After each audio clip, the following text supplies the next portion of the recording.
Hello,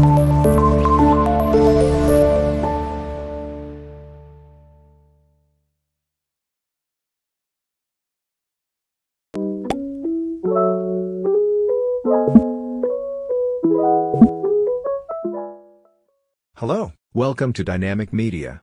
Today, we bring you news about Ekiti State chef who has vowed to cook for 120 hours. She has cooked for 12 hours, lady starts cooking in Ekiti, vows to break Hilda Bachi's 100 hours record. A Nigerian lady is currently on a mission to break Hilda Bachi's 100 hours cooking record. The young chef named Damilola has set up camp in Ekiti State, vowing to cook for 120 hours non-stop to set a Guinness World Record. As of the time of writing this story, Damilola has already netted in 12 hours and prepared 12 different foods. Thanks for watching. To subscribe and like this video.